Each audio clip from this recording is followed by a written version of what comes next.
The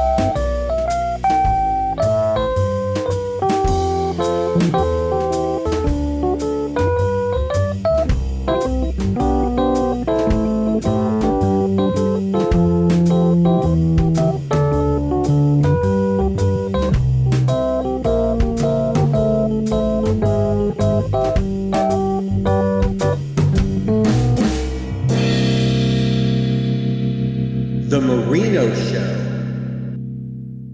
Hello, everyone, and welcome to The Marino Show. I'm your host, David Marino.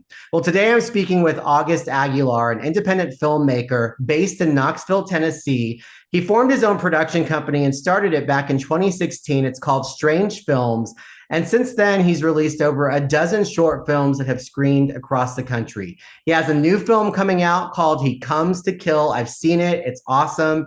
And August, thank you so much for being with me today. Oh, thank you so much, David. I really appreciate you having me, and I'm very excited to talk with you tonight. So, talk first about your production company and how you actually got into filmmaking, because I've seen a number of your films. You sent me He Comes to Kill, which isn't out yet, and I appreciated you sending me that. We'll talk about it more. But I've also watched some of your others, and they're really kind of horror based. And I know your production company does more than just films, but how did you start out originally? So I started Strange Films back in 2016, like you said. It really began with when I first moved to Knoxville. There was a there I worked in the news, and me and you are familiar with that, but I worked in the news for a little while, and I was working the overnight shifts, and I was editing and whatnot. And when I first moved to town, a few months in, I saw this ad on Facebook or whatnot, and it said it was submissions for the Knoxville Horror Film Festival, and that's kind of what sparked my interest. Because in college, and even growing up, I was always fascinated by movies. I was learning it, and especially in college, I was making short films and whatnot. But at this point, it's been 2 years, so haven't really done anything at this point. But when I saw the that ad, it just kind of like spoke to me, and I said, "Yeah, that would be really cool to make a horror film." So I pitched the idea to my father, which is Frank Aguilar. He's based out in Philadelphia, and I'm originally from there. So I was like, "Hey, there's a horror film festival. You want to see if we can maybe come up with something and make it happen." We wrote this film together, and directed it pretty much and shot it together. It's called There's Something Down the Road. It's our very first film. And pretty much from there, we just kind of picked up the steam. I mean, it was in that festival, got in that festival like I wanted, and got some good reception, and we had so much fun with it. We just kind of we didn't stop. He had another idea, so I went up to Philly and shot it, and then I had another idea, so I shot it in Knoxville, and then I just kept going and going and going.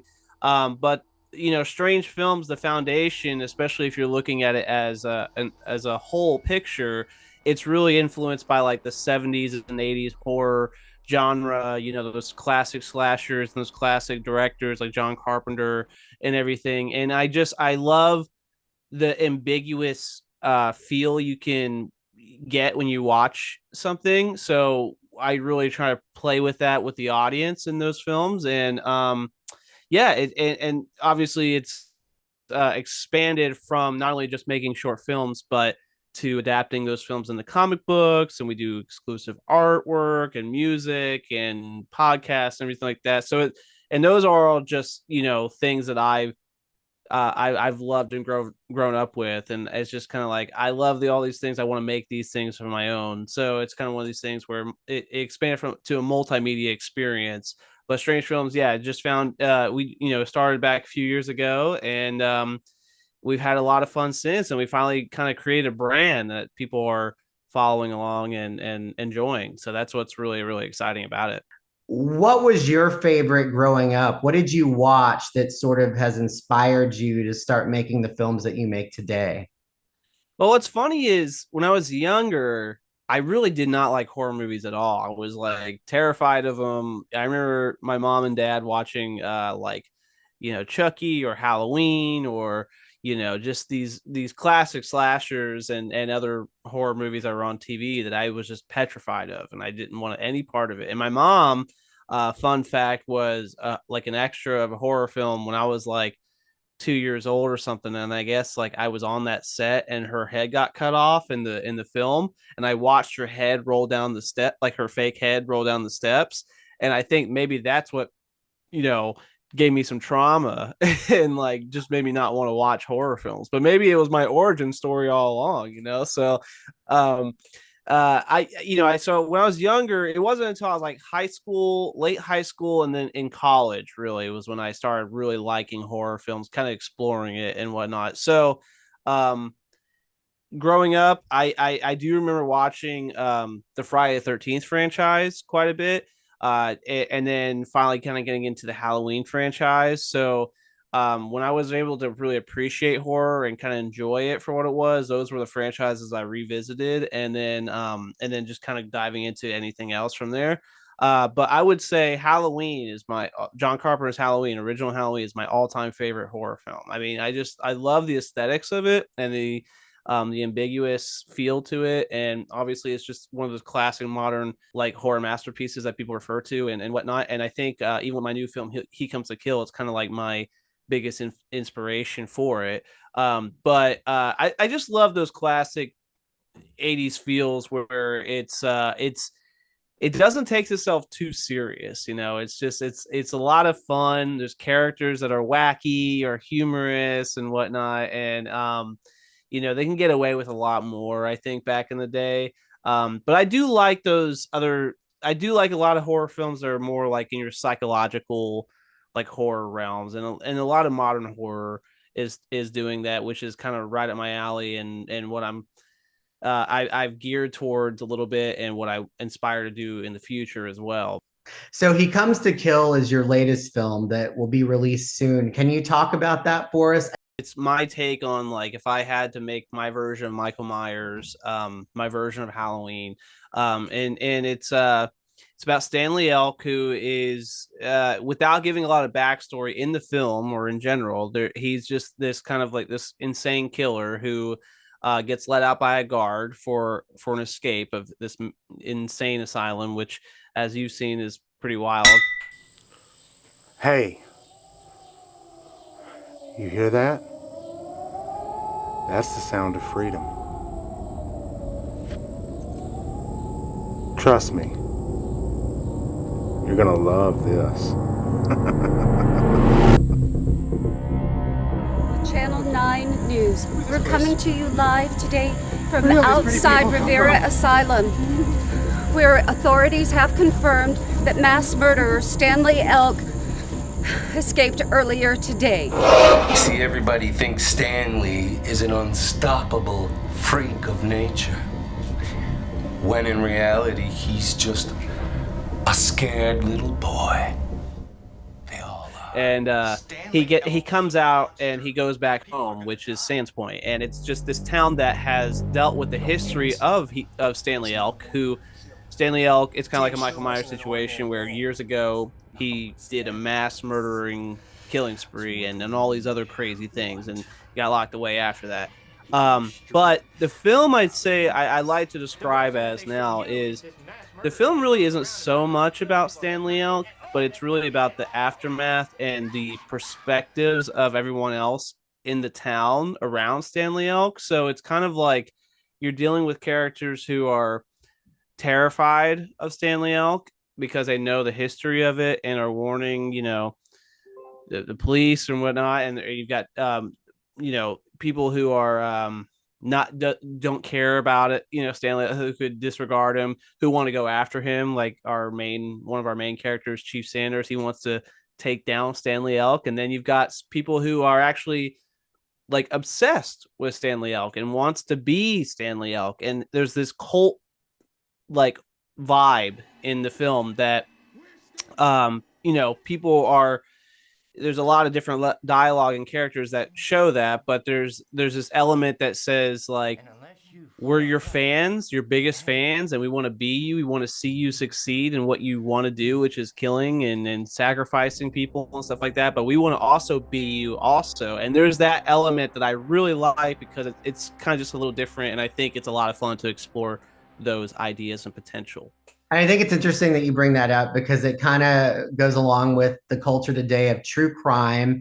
And you see people who are obsessed with these killers. I mean, you've heard about them writing to them in prison, etc. Mm-hmm. And so when you brought that up, it made me think of sort of the culture today where true crime is bigger than ever.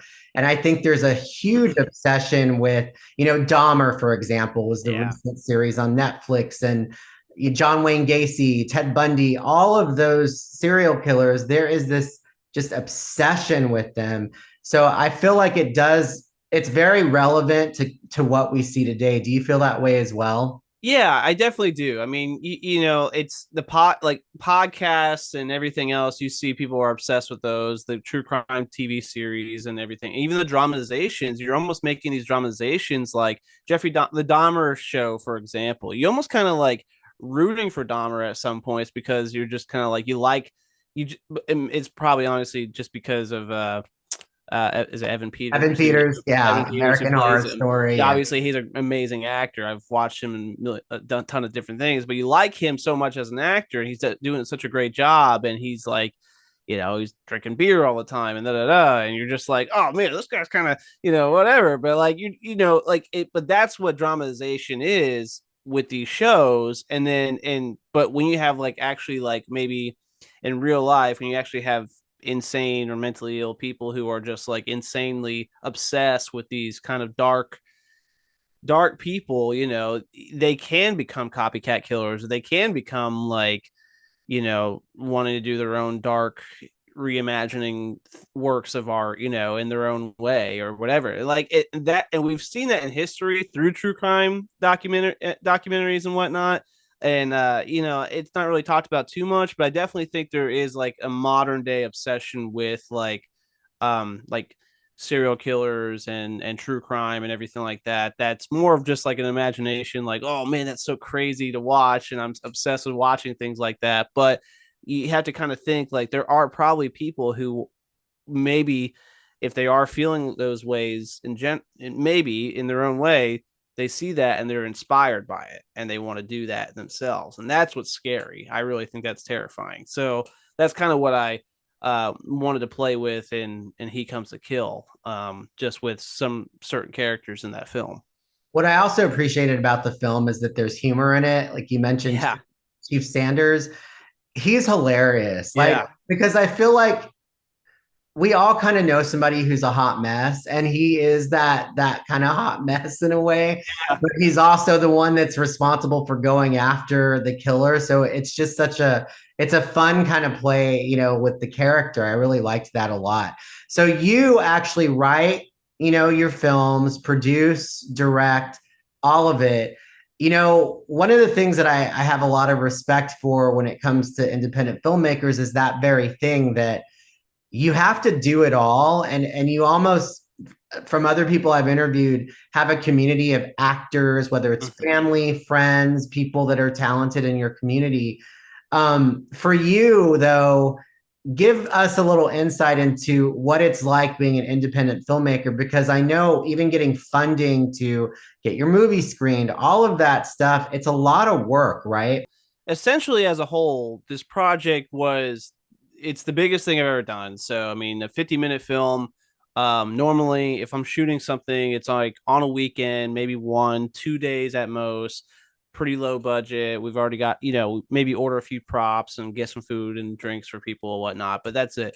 But with this, I worked with, I think, maybe 30 different people as far as all the cast, maybe even just casting alone. And then crew and everything like that too, in multiple locations with such a huge, ambitious story. It really evolved into that. Like, it wasn't supposed to be that at the beginning. It was supposed to be one of these things where it's like, oh, I'll take 2 weekends and shoot like a short, But, as it evolved and became such a large project, I quickly felt the overwhelming sensation like, oh man, what did I get myself into? Like, this is, well, how am I even going to pull this off? So, next thing you know, I'm planning 6 weekends of shooting with, and before all that, I'm out.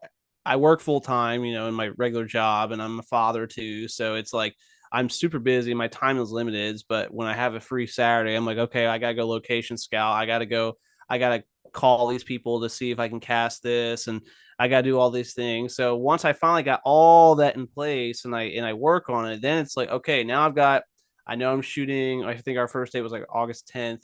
And I had like 3 or 4 weeks before that, and I was like, okay, now I gotta make sure I got all the props. I gotta get all this, and this is my biggest budget that I've spent personally out of my own money for this film, and and as much as it maybe put a hole in my pocket that I maybe I probably should have right now, I do it because I love it and I want to do it, and it's exciting to me and everything, and um, it was a very, very overwhelming task to take on, but I am in a position now with Strange Films and here in Knoxville that I have a pretty good network as far as reaching out to like cast, crew, family, friends, everything like that. And maybe not financially, but like just as far as like, okay, when I put my casting call out for this project, I think I had over like 100 different submissions, which was insane because I've not normally Strange Films does pretty good with their casting calls, but this one was just like out the roof for whatever reason.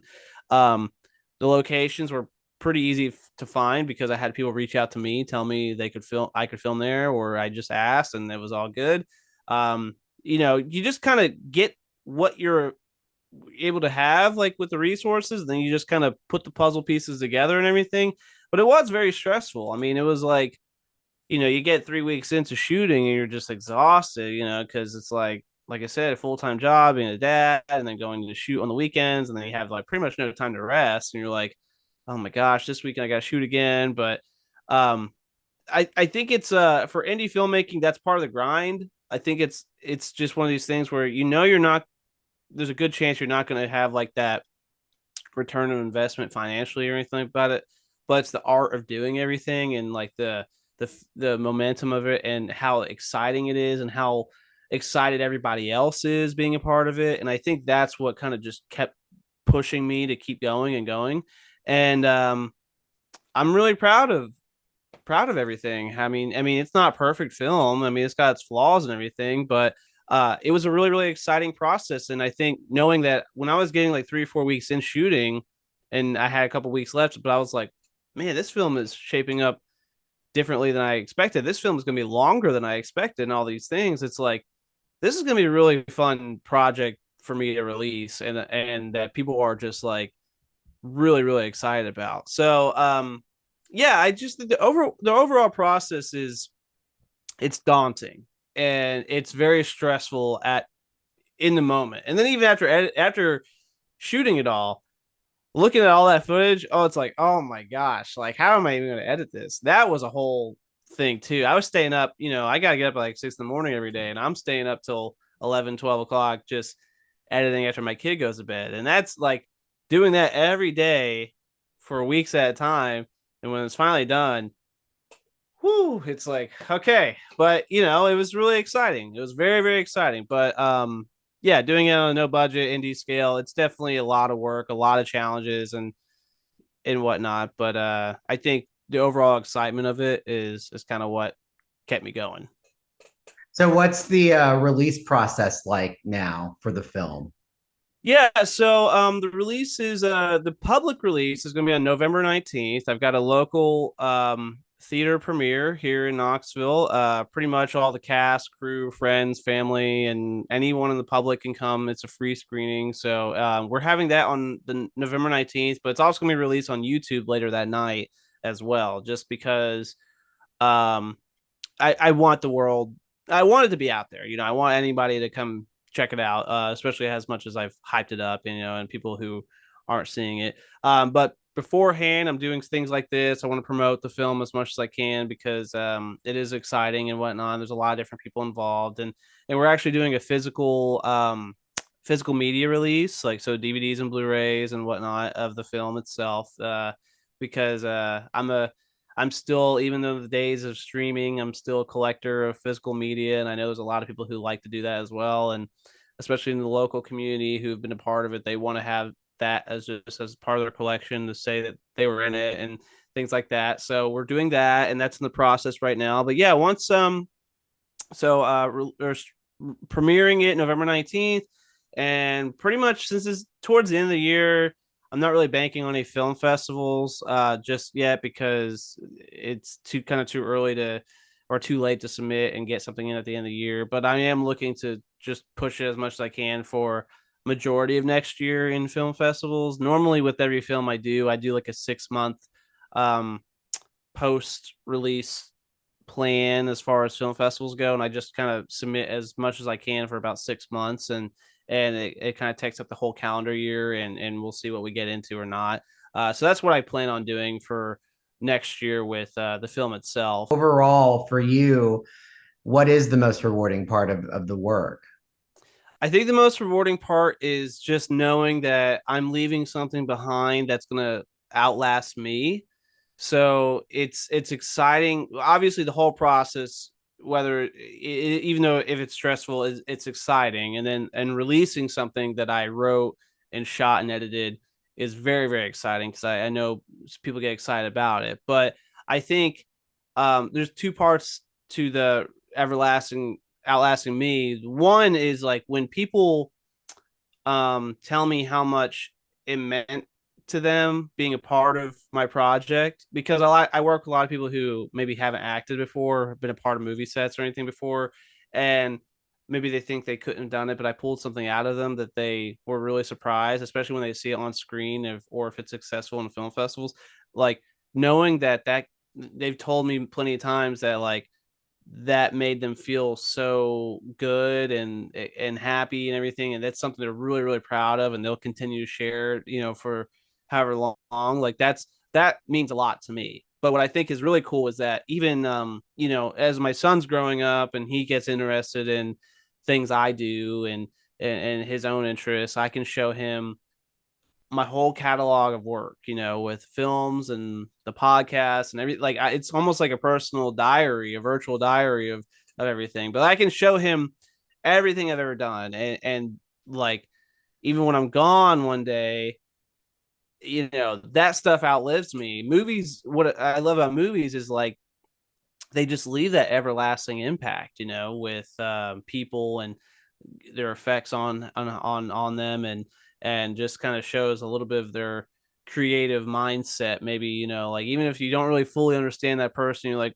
well, he was thinking, that he was inspired by something to get that out, or whatever. But I think that's what's more rewarding for me. It's like just seeing people enjoy my work, or seeing my stamp of what I feel like I did pretty good at, or pretty okay, or what I loved the most, and that's what's pretty cool for me. It's really interesting that you do all different types of things. You said the podcast, comics, the films.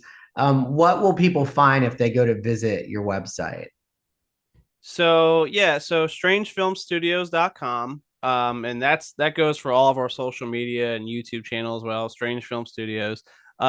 But the website, I should need to update a little bit of it, but mainly you're gonna find pretty much like who we are, what we do, and you'll be able to immediately find all of our films right there available to watch.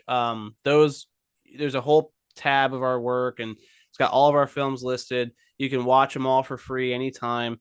And then you'll see our different like styles of merch that we offer, but our comic books are one of the things that we heavily promote, because we actually have 3 out now. The first 2 are adapted straight from our original films that I made a few years ago, Cindy's Birthday Party and Passenger. The films came first, and I adapted in comics. The third one, which just got self-published, is called Pandora Worlds Within, and it's influenced, I should say, by our short film Pandora, but it's more of like a fantasy adventure. Like the concept of Pandora is just applied in a much more like use your imagination way, versus like what I couldn't do physically filming. So 3 comic books out. Yeah, we have a couple podcasts out. One's more of a comedy podcast with with a fellow filmmaker friend of mine, John. And then we actually do have a Strange Films podcast out now as well. And that's just really where I upload like the interviews I do with other creators, commentaries on the film, and updates within the Strange Films universe and stuff like that too. So you'll kind of you'll see all that along with like our interviews and press I've done over the years, and just how to get in touch with me. And I actually have a page that's dedicated to all of our fans, and that's just like anyone who is wearing our T-shirts, or who's like showing or holding our comic books or anything like that too. So because Strange Films is really like, as much as it's something for me, I we treat it as like a family. Anybody who ever works with us is like our family, so we want them to feel very valued and important because they're the ones who's keeping us like excited and inspired to keep doing more and everything too. So yeah, strangefilmstudios.com. That's where you can find all that. If people are looking for, horror or anything like that, are there some films that you would recommend that you've done that maybe are some of your favorites so far that you produced? Yeah, sure. Me and you talked before. I think people should watch Happy Mother's Day. That's one of my all-time favorite films I've ever shot and edited and directed. It's definitely like my love letter to Texas Chainsaw Massacre, the original Texas Chainsaw. It's got that same raw tension, horror, like family screwed up dynamic, and you just feel really uncomfortable, and then it's really open-ended also at the end. I have a lot of favorites. I mean, Raven is one of my recent ones that I've done, and that's one of my favorites as well.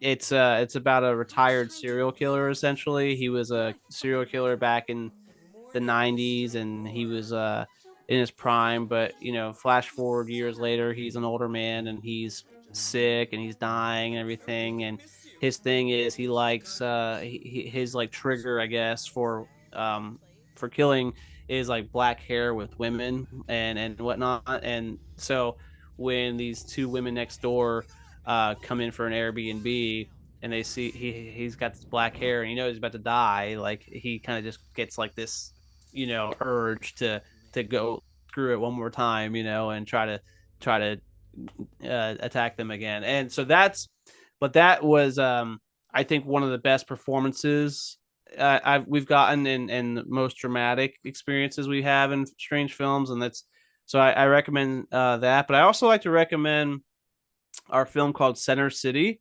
And it's really not so much a horror film. It's a film noir. It's black and white. And it's got like original jazz music composed by my friend Mike Raymond Jr. But we shot it all in Philadelphia, in the city, at the art museum, a lot of monuments there and whatnot. And it's just like it's a film crime noir. So like there's a definitely a weird, strange element to it, but it's really the beauty of Philadelphia in it, and the aesthetic of the entire thing is kind of really more uplifting than anything. But it's a really still a strange film by the end of it. You're like, what? But I like to recommend that. And so yeah, I definitely recommend checking out any of those. And if you're really curious, I have a video on YouTube called my top 10 strange films, and I rank all my films from my least favorite to my favorite, even though they're not really my least favorite, but how I would rank them 10 to 1. So What is your goal in the future? Is it to continue making films, or even be more ambitious than you have been with this latest film that you've done? He Comes to Kill was a moment for me where I proved to myself that I can go past like a standard short film. I can, if I really push myself, I can plan X amount of shoots and X amount of scenes to make a feature film. And that's what I want to do. I want to make a feature film. I would love to see Strange Films grow with like, some sort of backing with producers or a studio or something like that, just to show that we can be like the next like Blumhouse Pictures or something like that of independent horror. I think we have franchise worthy material and characters and stuff like that. I feel like with given the right resources and stuff like that, that I can elevate everything I've already done. But even if I didn't have that, I know I can make something even more ambitious than He Comes to Kill, which is exciting and challenging for me at the same time. But so even in the outside the horror genre, though, I mean, I've got actually, well, the next one I want to do is actually more of like an indie drama. So I'm gonna do something like that next. And um this is something I've wanted to do for years, and COVID kind of slowed the idea down, but it's still in the back of my mind. But I would love to open up my own like studio one day, just to be able to kind of and really get the community involved with not only our work but their work, produce their projects, and kind of just have a space where people can come and create and hang and be welcomed and everything like that too. And just have a space where kind of anything can happen, but there's so many creatives involved with it, especially me and my team, to produce content all the time and be able to showcase other people's work and just do a lot of different cool creative things like workshops and screenings and stuff like that too. So that's something I would love to absolutely do if I had the right resources and I guess opportunity to do so. That's it requires a lot of planning, but maybe one day, yeah, I'd love to do something like that. But other than that, the films, I just hope to kind of keep, getting bigger and better with quality and whatnot.